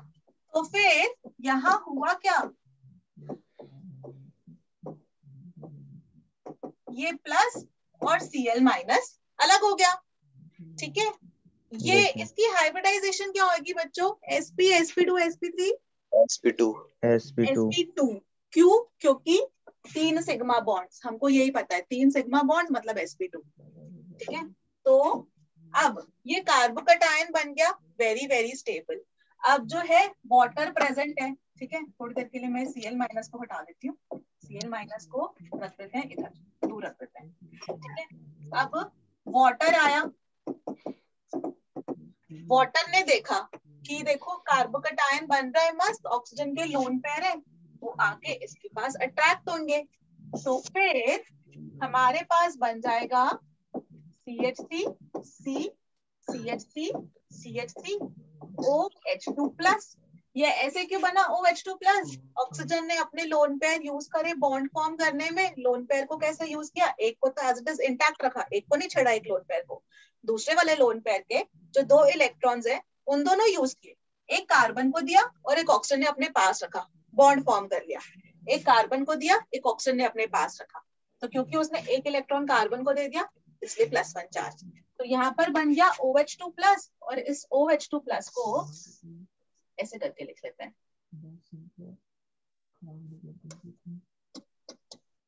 और एक उसके पास लोन पेयर अपना प्रेजेंट है। अभी ऑक्सीजन ने पहले तो अपना लोन पेयर दे दिया पॉजिटिव चार्ज को देके, अब ऑक्सीजन ने बोला अरे मेरे को तो पॉजिटिव चार्ज नहीं चाहिए, मैं तो इलेक्ट्रोनेगेटिव हूँ, मेरे पे तो पॉजिटिव चार्ज अनस्टेबल है।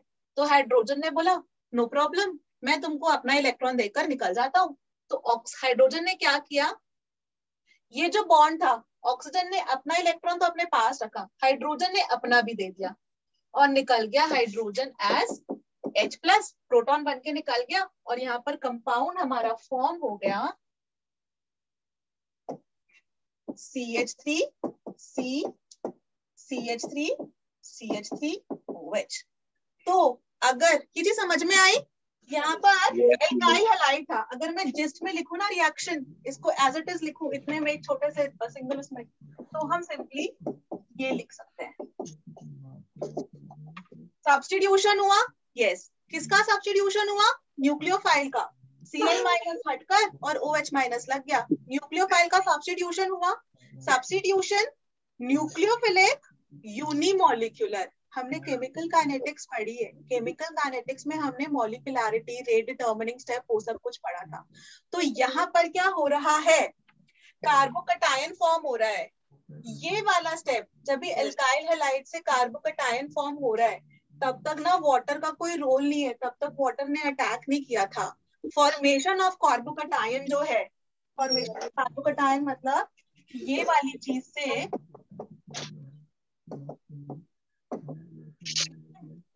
जब ये वाला बनता है -Cl-, ये formation of carbocation is the slow step या फिर रेट डिटर्मिनिंग स्टेप। यस, तब वाटर का कोई रोल नहीं है, उसका तो बस डाइलेक्ट्रिक कांस्टेंट हाई है, वहां पोलैरिटी डेवलप कर रहा है, लेकिन वो आके अटैक नहीं कर रहा अभी। तो रेट जो है हमारा डिपेंड करता है सिर्फ एल्काइल हैलाइड पर, वो वाटर पे नहीं डिपेंड कर रहा, न्यूक्लियोफाइल पे डिपेंड नहीं कर रहा। तो हम बोलते हैं ये यूनिमॉलिक्यूलर है, फर्स्ट ऑर्डर रिएक्शन है। फर्स्ट ऑर्डर रिएक्शन यूनिमॉलिक्यूलर, ये मतलब केवल एल्काइल हैलाइड के ऊपर इसका ये डिपेंड कर रहा है रेट।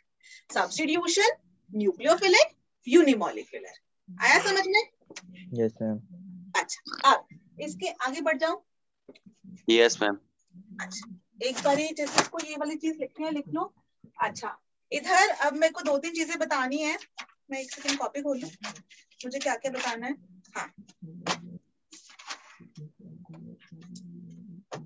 अच्छा, नेक्स्ट पेज पे चल रही हूँ मैं, आई होप सबने ही नोट डाउन कर लिया है। अब समझ, अब इसके अंदर पॉइंट्स बता रही हूँ मैं। दिस इज अ 2-स्टेप reaction. Why this is a 2-स्टेप रिएक्शन? क्योंकि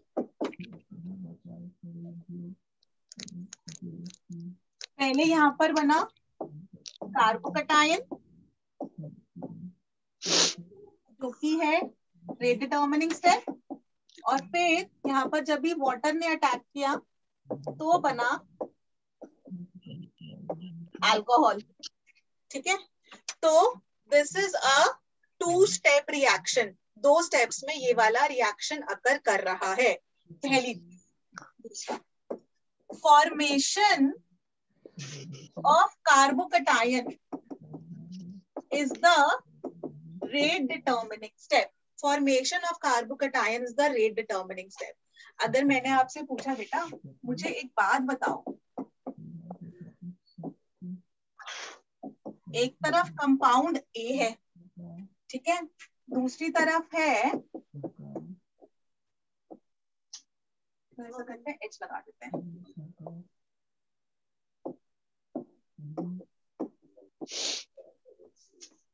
ये सॉरी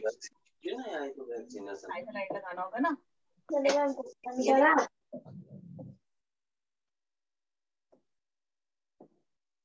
ठीक है। और अच्छा रुको, पहले ऐसा करती हूँ, इतना ही लिखती हूँ और फिर उसके अंदर कंपेयर करवाती हूँ। रुको, ये वाला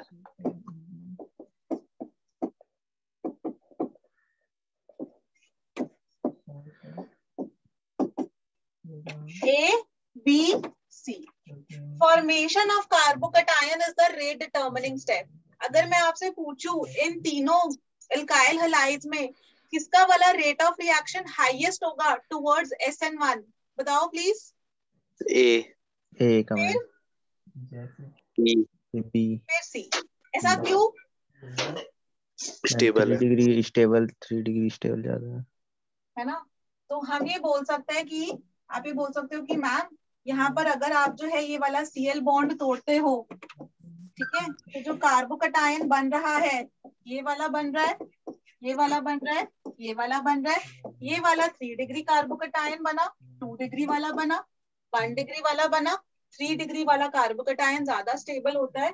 तो एक तरह से हम लोग बोल सकते हैं कि रेट ऑफ रिएक्शन में 3 डिग्री वाला एल्काइल हैलाइड का रेट ऑफ रिएक्शन हाईएस्ट होगा, फिर 2 डिग्री का, फिर 1 डिग्री का। करेक्ट? यस। ओके, ये चीज मिटा रही हूं मैं।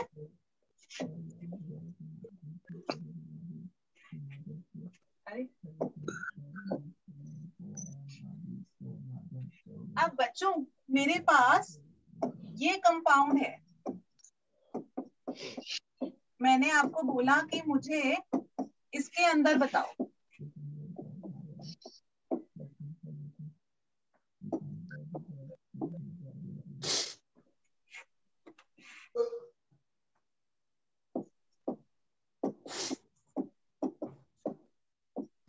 ABC। इसमें हम आपसे पूछे कि प्लीज टेल मी कि रेट ऑफ रिएक्शन का ऑर्डर बताओ, A greater than B greater than C, A greater than C, B C A, कुछ भी जो भी हो सकता है वो बी वाले में रीअरेंजमेंट होगी, B वाले में रीअरेंजमेंट होगी, यस, हाइड्राइड शिफ्ट हो जाएगी अपनी, 3 डिग्री बनेगा वो वाला भी। Equal to B. नहीं, फिर से सोचो, मैं यहाँ पे लिखती हूँ, हाँ मैं पॉइंट लिखती हूँ पहले। Formation of carbocation is rate determining step. Rearrangement of carbocation is not rate determining step. Rearrangement is not rate determining step. Formation is rate determining step. ठीक है, formation is rate determining step. Carbocation को rearrange करो, बहुत बढ़िया, rearrangement होगी, बहुत stable बनेगा, very good, लेकिन formation is rate determining step, not rearrangement. अगर मैं क्या इसको नेक्स्ट पेज पे लिख लूं तीनों कंपाउंड्स को? Yes ma'am. सबने आई होप नोट डाउन कर लिया है बच्चों। टाइम हो गया पर मुझे 2-3 चीजें समझानी है। क्या मैं 10 मिनट्स क्लास एक्सटेंड कर लूं, 7-10 तक ले लूं प्लीज? Yes ma'am. तुम्हारी कोई और कमिटमेंट्स तो नहीं है? No ma'am. ठीक है, चल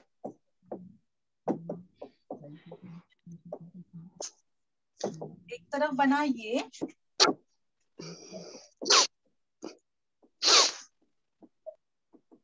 एक तरफ ये,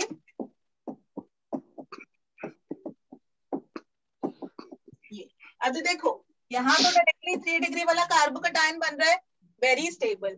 यहाँ पर अभी तो 1 डिग्री बन रहा है, लेकिन इसमें हाइड्राइड शिफ्ट करवाओगे आप तो ये वाला बन जाएगा यहाँ पर आ गया प्लस और ये CH।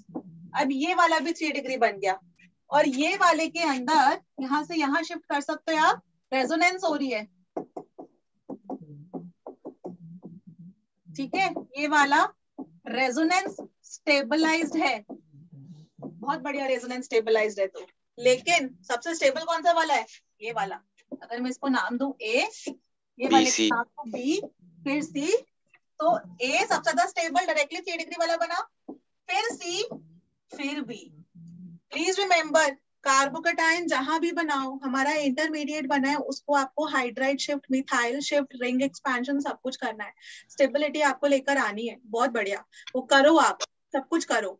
लेकिन अगर आपसे रेट ऑफ रिएक्शन पूछा गया तो रेट ऑफ रिएक्शन में आप बिंदास डायरेक्टली बोल दोगे कि रेट ऑफ रिएक्शन के अंदर फॉर्मेशन ऑफ कार्बोकैटायन के बेसिस पे डायरेक्टली 3 डिग्री वाला बन रहा है, फिर 2 डिग्री वाला और फिर 1 डिग्री वाला। यहाँ पे रेजोनेंस की स्टेबलाइजेशन है तो ये ज्यादा स्टेबल हो गया, और फिर hydride shift, methyl shift. Clear? Yes ma'am. Okay, अब तो बच्चों किसी को डाउट्स तो नहीं? No ma'am. अच्छा, ओके। एक और चीज,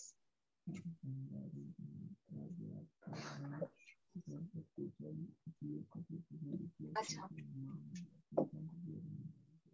नंबर 5, RI का रेट ऑफ रिएक्शन सबसे ज्यादा होगा, RBr का, फिर RCl का, फिर RF का।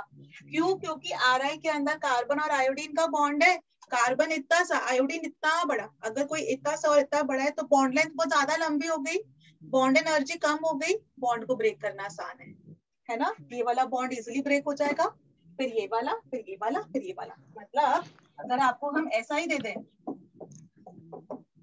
ये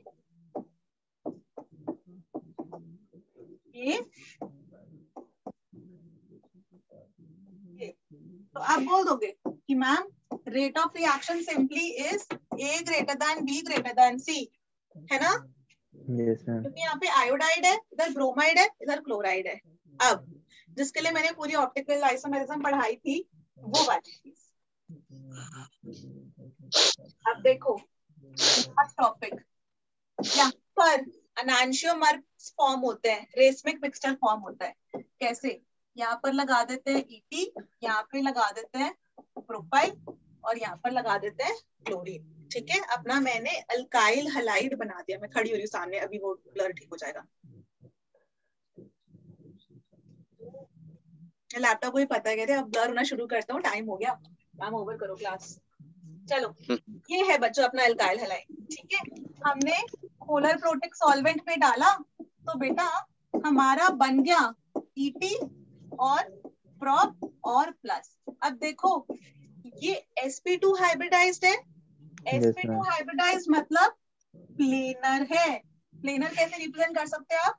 बीच में कार्बन ले लो और इसको एक तरफ, प्लेनर ऐसे बनाया था ना मैंने कल, एक ही प्लेन में होते हैं, ठीक है। इधर CH3 है, इधर ET है, इधर प्रोप है और इधर इसका वेकेंट वाला ऑर्बिटल है। ऐसा करते हैं, वेकेंट वाले को दूसरे कलर से बना देते हैं, ठीक है, क्योंकि प्लस चार्ज लिखा है ना sp2, थर्ड वाला वेकेंट ऑर्बिटल है। अब समझो, वाटर का मॉलिक्यूल आ रहा है, वाटर ने इसके ऊपर कार्बोकैटायन पे अटैक करना है। अगर ये प्लेनर है, मेरी हथेली को देखो, ठीक है, इसको ऐसा प्लेनर मान लो, बीच में कार्बन, इधर मिथाइल, इथाइल, प्रोपाइल, ये हथेली मेरी प्लेनर है, ठीक है, कार्बोकैटायन मेरा प्लेनर है।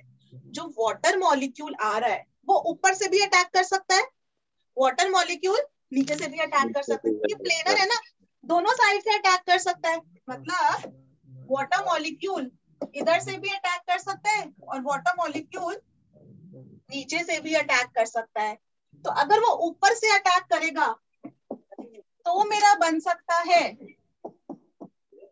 ET प्रो, सॉरी Cl नहीं, OH लगा रही हूँ, OH, या फिर इसको पलट दो, मतलब वो नीचे से अटैक किया तो ये वाले बॉन्ड्स इधर आ जाएंगे, तो मेरा बन जाएगा इधर OH, इधर CH3 और ET प्रोप। इन दोनों मेरे पॉसिबल है, क्यों? क्योंकि कार्बोकैटायन बना, इंटरमीडिएट प्लेनर है और प्लेनर स्पीशीज है, तो ये दोनों बन सकते हैं। दोनों मतलब enantiomers। Cl लगा था उधर ही OH लग गया, तो कॉन्फ़िगरेशन सेम रहेगी। इसकी जल्दी से बताओ भाई, R है कि S है? 1 2 3 4 है ना, 1 2 3 4, ये हो गई 1 से 2 से S ये ऐसा चला एंटी क्लॉकवाइज, नहीं क्लॉकवाइज R और R का S, ठीक है। S तो ये वाला भी S है, ये वाला या R है ना, दोनों बन Yes, ma'am. सकती हैं। और इन दोनों आपस में एनांशियोमर्स है। Yes, Yes. ma'am. एनांशियोमर्स क्या होते हैं? मिरर इमेज जो कि Mirror non image. Super imposable, sir non-superimposable। ऊपर पैर नीचे, ईटी ऊपर, प्रोप नीचे, लेकिन लेफ्ट राइट पलट गया, ठीक है। Enantiomers. तो हम बोलते हैं कि SN1 में एनांशियोमर्स फॉर्म हुए, करेक्ट, Yes, ma'am. Yes, ठीक ma'am. है। तो एक पॉइंट जो आप यहाँ लिखोगे, हम लोग लिख रहे थे इधर, एनांशियोमर्स इज फॉर्म, उसके साथ साथ ये जो है रेसमिक मिक्सचर होगा। Enantiomers are formed, enantiomers are formed, और क्योंकि जितना वो बनेगा R बनेगा उतना ही S बनेगा, तो हम बोलते हैं रेसमिक मिक्सचर इज फॉर्म। और एक्चुअली में क्या होता है, थोड़ा सा मतलब ऐसे करके सोचो, इधर जो है ना रिटेंशन ऑफ कॉन्फ़िगरेशन हो रही है, मतलब S का S ही रहा, और इन्वर्जन, इसको हम बोलते हैं रिटेंशन, और इसको बोलते हैं इन्वर्जन। रिटेंशन का मतलब होता है, हाँ नंबर ऑफ प्रोडक्ट्स 2 होंगे। हाँ, number of Ma'am, products. Ma'am, major और minor भी. एक्चुअली दोनों बराबर बराबर ही बन रहे हैं, हम यही बोलेंगे, Yes, ma'am. ठीक है। रेसमिक मिक्सचर इसलिए ऑब्टेन हुआ, ये वाला S है, ये वाला R है, जितना वो PPL को रोटेट करेगा, नीचे वाला मतलब R वाला उतना ही PPL को ऑपोजिट डायरेक्शन में रोटेट कर देगा, तो रेसमिक मिक्सचर बन गया हमारा, ठीक है। अच्छा, मैं कुछ बोलने वाली थी, हाँ, रिटेंशन इन्वर्जन। इधर Cl राइट में, इधर OH राइट में ही लगा, तो उसको बोलते हैं रिटेंशन। रिटेंशन का हिंदी में मीनिंग होता है कि जैसा इधर था एज इट इज वहां पर मिल गया हमको, न्यूक्लियोफाइल पर सब्स्टिट्यूट हुआ है, उसको बोलते हैं रिटेंशन। और इसको बोलते हैं इन्वर्जन, Inversion. मतलब उल्टा हो गया। तो यहाँ पर हम लोग एक और पॉइंट लिख सकते हैं, जिधर हमने लिखा एनांशियोमर्स आर फॉर्म, हम ये भी बोल सकते हैं both retention and inversion product are formed. Both retention and inversion product are formed. Okay? SN1 समझ में आया? रिटेंशन प्रोडक्ट भी है, इन्वर्जन प्रोडक्ट भी है, और यहाँ पर एक और लिख लो, polar protic solvent is used. थोड़ा सा इस पे पोलर प्रोटिक सॉल्वेंट पे कल तो नहीं है अपनी क्लास, अब सैटरडे संडे पता नहीं जिस दिन भी है तब हम लोग डिस्कस कर लेंगे, लेकिन अगली क्लास में जब भी आओगे ना तो प्लीज आप लोग जो है ये रिवाइज कर आना,